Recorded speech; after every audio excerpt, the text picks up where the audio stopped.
Good morning बच्चों। हम लोग सेकंड चैप्टर पढ़ रहे थे, माइक्रो ऑर्गेनिज्म फ्रेंड और फो। यहाँ पर हम यूजफुल माइक्रो ऑर्गेनिज्म पढ़ रहे थे कि हमारे लिए क्या क्या क्या यूजफुल होते हैं। पहला हमने पढ़ा था मेडिसिनल यूज, एक हमने पढ़ा था कमर्शियल यूज और एक हमने पढ़ा था फूड आइटम्स बनाने के लिए। थर्ड माइक्रो ऑर्गेनिज्म का जो यूज है वो है increasing soil fertility. In previous chapter, we have learnt about rhizobium bacteria. These are present in the root nodules of leguminous plants. Rhizobium bacteria absorb nitrogen gas from the atmosphere and convert into simpler nitrogenous compound called nitrates. Last अपने first chapter में पढ़ा था crop production में कि rhizobium में bacteria होता है ऐसे प्लांट्स में जो लेग्यूमिनस प्लांट्स होते हैं उनकी रूट नोड्यूल्स में, जो कि एटमॉस्फेयर से नाइट्रोजन को लेकर के उसको सिंपल फॉर्म में चेंज करके नाइट्रेट फॉर्म में चेंज करते हैं और प्लांट्स को देते हैं। After harvesting, when the root decomposes, the nitrates present the root nodules mix with the soil and enrich it with nitrogenous compound and hence increasing soil fertility। और जब harvesting हो जाती है किसी भी क्रॉप की तो जो रूट्स बीच में रह जाती हैं वो डिकम्पोज होकर नाइट्रेट जो उन रूट नोड्यूल्स में होते हैं वो सॉइल को एनरिच बनाते हैं और सॉइल फर्टिलिटी इंक्रीज हो जाती है। Some bacteria and blue-green algae living in the soil also fix atmospheric nitrogen as nitrates। और कुछ जो बैक्टीरिया और ब्लू ग्रीन एल्गी होती है वो भी सॉइल में मिक्स होकर एटमॉस्फेरिक नाइट्रोजन को नाइट्रेट में चेंज करती है। These microbes are commonly called biological nitrogen fixers। इनको कहते हैं biological nitrogen fixers। Fifth use है हमारा क्लीनिंग द एनवायरमेंट। माइक्रोब्स जो है किस तरीके से एनवायरमेंट को क्लीन करते हैं।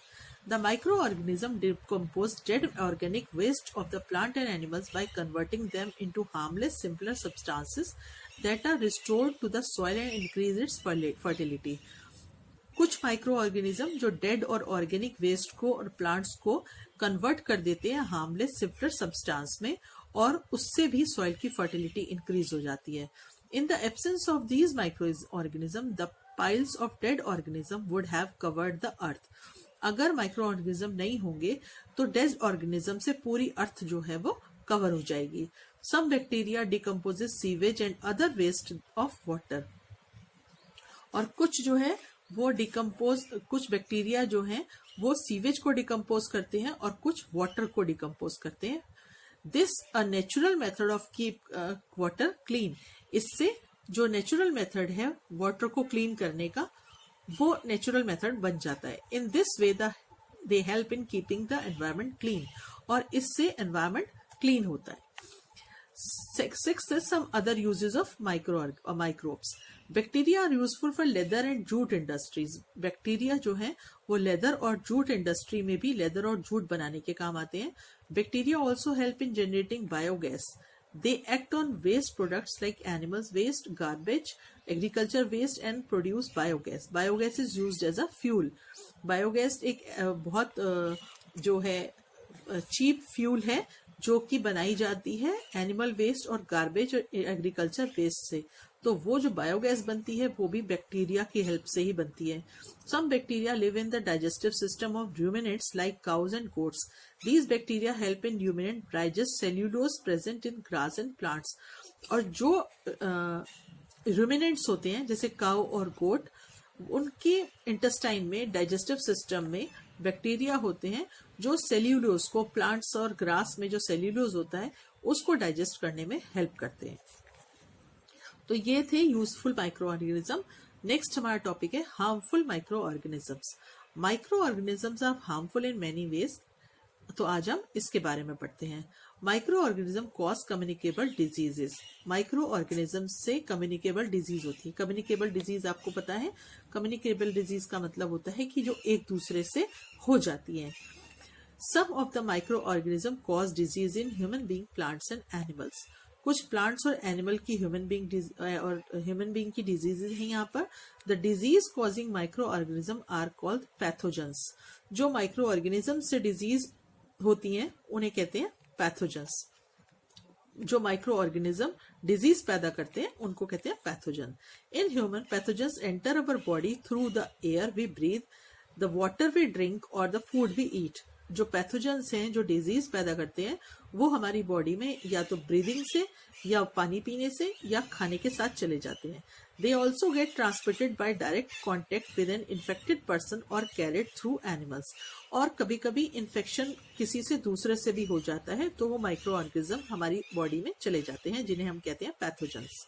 Microbial disease that can spread from an infected person to other healthy person through air, water, food and physical contact or by animals are called communicable diseases.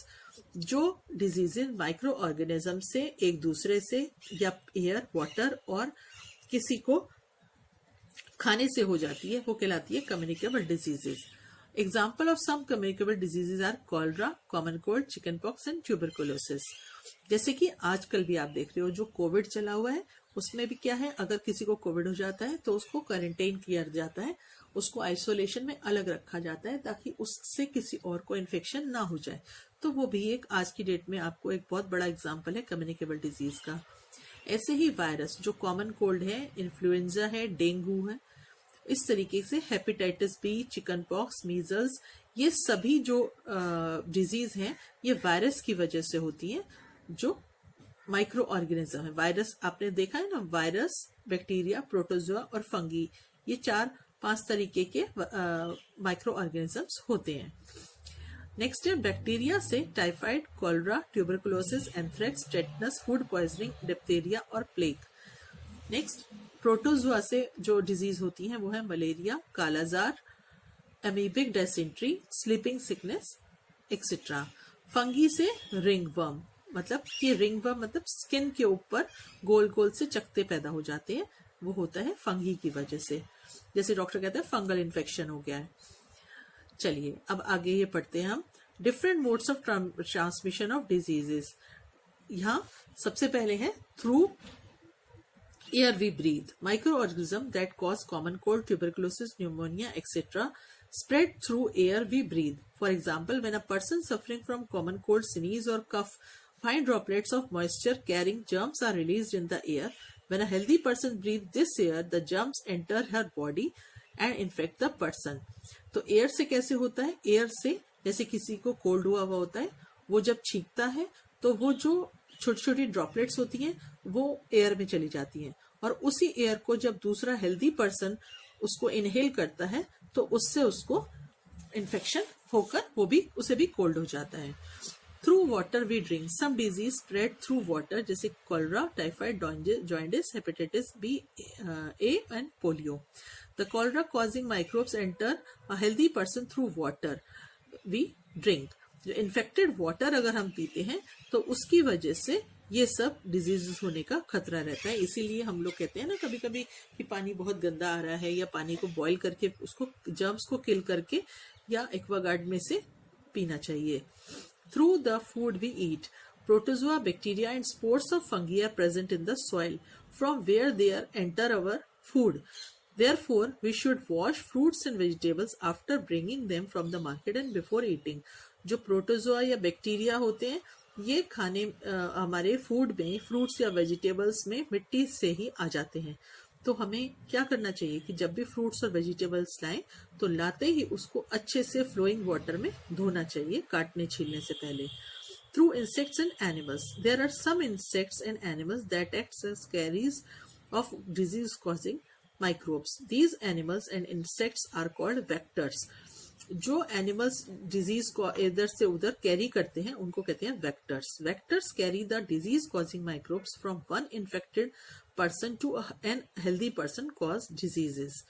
जैसे कि हाउस फ्लाई. हाउस फ्लाई क्या करती है? House fly का क्या काम है? इधर से उधर कहीं भी गंदगी पे भी बैठती है, वेस्ट पे भी बैठती है, कहीं पर भी बैठ जाती है. उसके बाद आकर के आपने देखा होगा कि मार्केट में जहाँ खाने पीने की शॉप्स होती हैं वहां पर अगर वो ढक के खाना नहीं रखा हुआ तो वहां पर कभी कभी आपको मक्खी मच्छर बैठे दिखाई देंगे.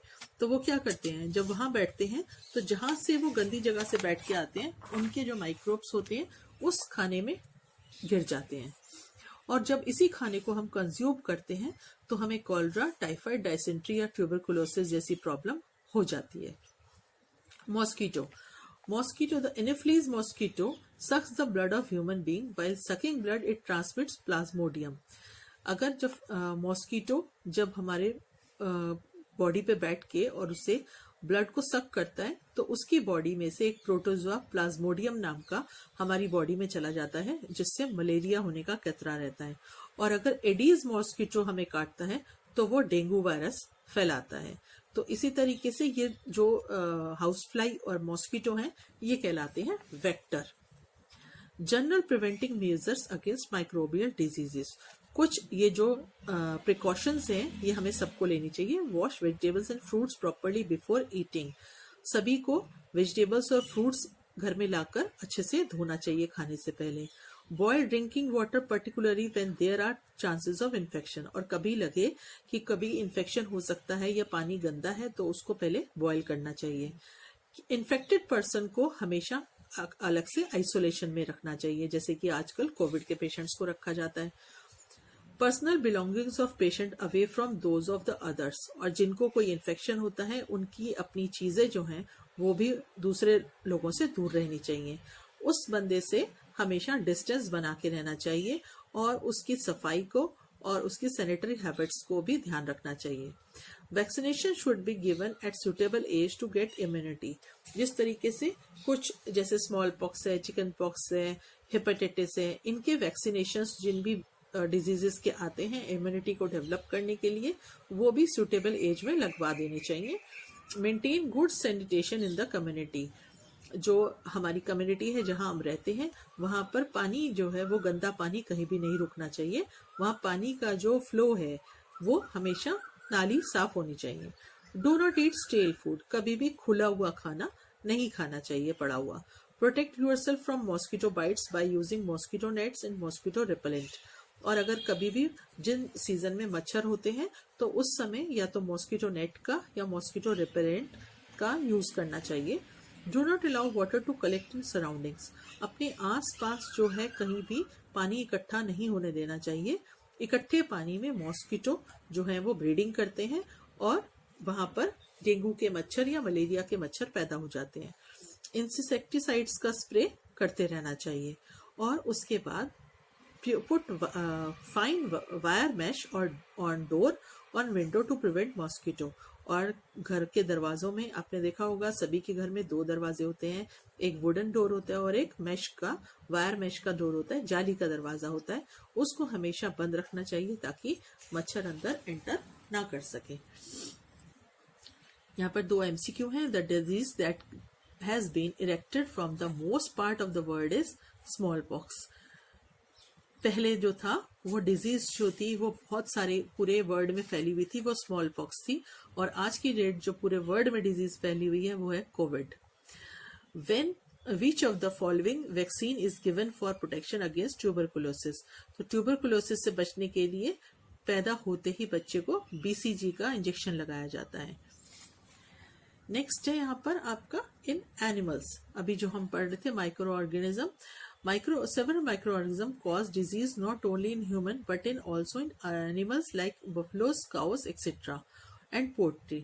Animals के अलावा human beings के अलावा animals में भी microorganisms से disease होने का खतरा रहता है। This disease reduce the milk production, egg production, growth of birds and may cause their death. और इन डिजीज माइक्रो ऑर्गेनिज्म की वजह से जो दूध देने वाले एनिमल्स हैं उनका दूध कम हो जाता है, जो एग देते हैं उनका एग की प्रोडक्शन कम हो जाती है, और जो बर्ड्स होती हैं उनकी ग्रोथ कम हो जाती है और इवन डेथ तक हो जाती है माइक्रो ऑर्गेनिज्म से। Some common disease cause by micro organism animals, जैसे ह्यूमन बीइंग की आपने डिजीज पढ़ी है, तो वैसे ही बैक्टीरिया से जो कैटल होते हैं उनमें डिजीज होती है एंथ्रेक्स और ट्यूबरकुलोसिस। पोल्ट्री वाले एनिमल्स को ट्यूबरकुलोसिस, फॉल कॉलरा और डायरिया। वायरस की वजह से कैटल्स को foot and mouth disease, rinderpest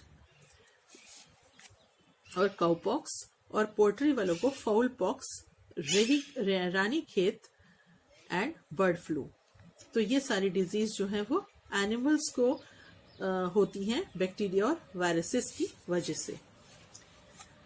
next है इन प्लांट्स, यहाँ एक क्या लिखा है, do you know Robert Koch discovered the bacterium Bacillus anthracis that causes anthrax disease in animal. Robert Koch ने डिस्कवर किया था एक बैक्टीरिया बेसिलस की वजह से एनिमल्स में एंथ्रेक्स डिजीज होती है। नेक्स्ट है इन प्लांट्स, जैसे एनिमल्स में माइक्रो ऑर्गेनिज्म की वजह से डिजीज होती है, वैसे ही प्लांट्स में भी होती है। Several micro organisms cause disease in plants like wheat, rice, potato, sugar cane, apples, oranges, cotton, jute etcetera. The disease reduce the yield of crop. जैसे एनिमल्स में दूध या एग की प्रोडक्शन कम हो जाती है, ऐसे ही जब किसी प्लांट में डिजीज हो जाती है तो उसकी क्रॉप्स की प्रोडक्शन कम हो जाती है, और ये जो डिजीज है वो ट्रांसमिट होती है सीड के थ्रू, एयर के थ्रू और सॉइल के थ्रू। कुछ प्लांट्स में होने वाली डिजीज है बैक्टीरिया की वजह से राइस में ब्लाइट डिजीज हो जाती है। बैक्टीरिया की वजह से ही साइट्रस फूड, जो खट्टे फल होते हैं, उसमें साइंटर कैंकर। फंगी की वजह से वीट और मस्टर्ड प्लांट में रस्ट। फंगी की वजह से ही वीट प्लांट में स्मट। वायरस की वजह से टोबैको में टोबैको मोजेक, और वायरस की वजह से ही भिंडी में येलो वेन मोजेक। तो इस तरीके से डिजीज होने का खतरा रहता है। जैसे ये देखिए, राइस में ये डिजीज हो गई है ब्लाइट। साइट्रस फ्रूट में इस तरीके से जब लाल लाल सा हो जाता है वो डिजीज वाला होता है। वीट में रस्ट, और मोजेक भिंडी में ये सारी जो इसकी लीव्स है उसमें येलो कलर की वेन्स आ जाती हैं। इसका मतलब इस जो प्लांट में डिजीज है। Plant disease can be controlled by spraying chemicals that kill the microbes on the infected part of the plant. Plants की जो डिजीज होती है उनको केमिकल स्प्रे करके माइक्रोब्स से इन्फेक्शन होने से बचाया जा सकता है। तो आज के लिए इतना ही। नेक्स्ट हम नेक्स्ट क्लास में पढ़ेंगे। Thank you.